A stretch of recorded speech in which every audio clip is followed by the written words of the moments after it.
불과 며칠이면 끝났을 여정이 어떻게 40년이라는 길고 긴 시련으로 바뀌었을까요? 오늘 민숙이 말씀을 통해서 이 믿기 힘든 반전 뒤에 숨겨진 이유들을 한번 깊이 들여다보겠습니다. 이 계획과 현실의 차이를 좀 보세요. 원래 계획은 정말 간단했습니다. 시내산에서 약속의 땅까지 그냥 짧은 행군이었죠. 근데 현실은요, 무려 40년 동안 광야에서 헤매는 거였어요. 도대체 뭐가 잘못됐던 걸까요? 근데 이게 더 안타까운 게 뭐냐면요. 처음부터 이랬던 게 아니라는 겁니다. 이야기의 시작은 정말 놀라울 정도로 희망찼거든요.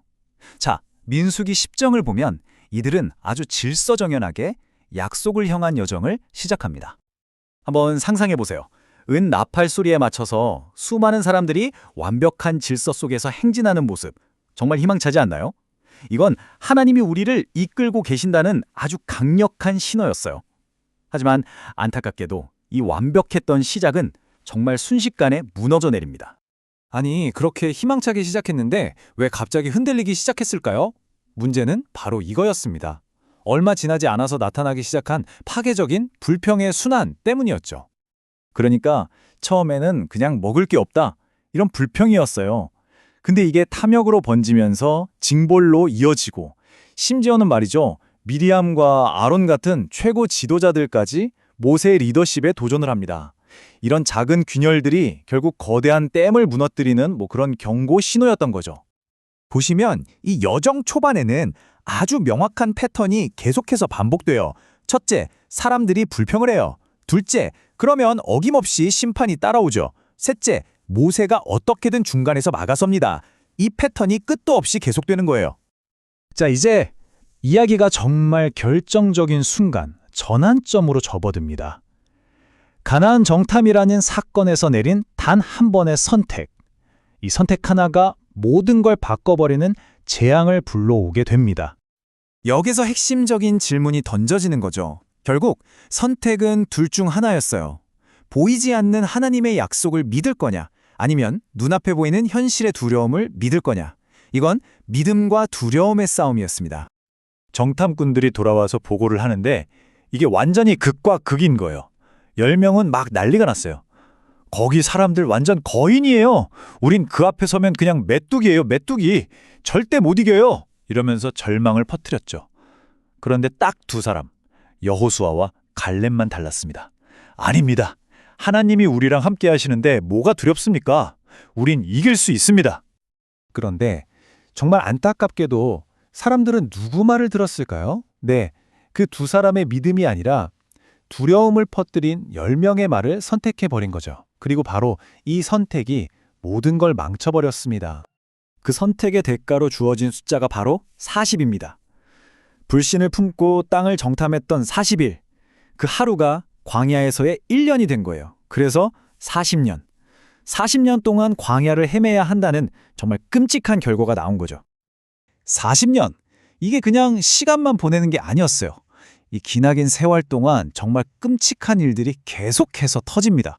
심지어는 위대한 지도자들까지 무너져 내렸으니까요. 예를 들면 리더십에 정면으로 도전하는 끔찍한 반역도 있었고요.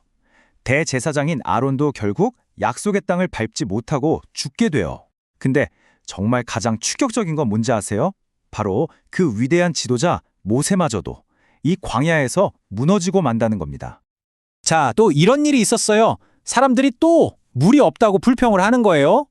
이때 하나님이 모세한테 아주 간단하고 명확한 지시를 내리세요. 저 바위한테 말로 명령만 해라. 그럼 물이 나올 거다. 라고요. 근데 수십 년 동안 이런 불평을 듣고 산 모세도 진짜 지칠 대로 지쳤던 거죠. 결국 화를 참지 못하고 그만 말로 명령하는 대신에 지팡이로 바위를 그냥 2번 꽝꽝 내리쳐버립니다. 바로 이 순간의 불순종 때문에 그 위대한 모세마저 약속의 땅에 들어가지 못하게 됩니다. 정말 비극이죠. 와, 정말 절망적인 이야기의 연속이죠? 그런데 바로 이 깊은 어둠 속에서 정말 예상치 못한 한 줄기 빛, 희망의 이야기가 등장합니다. 네, 또 불평이 터져 나왔습니다. 그리고 이번엔 그 대가로 불뱀들이 나타나서 사람들을 물어 죽이기 시작해요. 아주 끔찍한 상황이었죠. 이때 하나님이 내놓으신 해결책이 정말 좀 이상해요. 노수로 뱀 모양을 만들어서 장대 위에 높이 달아놓으라는 거예요. 그리고 뱀에 물린 사람은 누구든 그걸 그냥 쳐다보기만 하면 살 거라는 거죠. 근데 이 이상해 보이는 사건에 사실 엄청난 비밀이 숨어 있었습니다. 그냥 바라보기만 하면 산다. 이게 뭘 의미했을까요? 바로 훗날 십자가에 달리신 예수를 믿음으로 바라보면 구원을 얻게 될 거라는 걸 미리 보여주는 일종의 예고편, 즉 예표였던 겁니다. 자, 그럼 이 기나긴 이야기에서 우리가 뭘 배울 수 있을까요? 핵심만 좀 짚어볼게요. 첫째, 믿음이 없다는 건 생각보다 훨씬 더 심각한 결과를 가져온다는 거. 둘째, 불순종과 반역에는 반드시 대가가 따른다는 거. 하지만 이게 제일 중요한데 그 어떤 심판 속에서도 하나님은 늘 구원의 길을 마련해 두신다는 겁니다. 결국 이 오래된 이야기가 오늘 우리에게 묻는 건 이거예요. 여러분 각자의 삶이라는 광야에서 여러분은 지금 무엇을 믿고 또 어디를 바라보면서 걷고 계신가요? 한 번쯤 깊이 생각해 볼 만한 질문인 것 같습니다.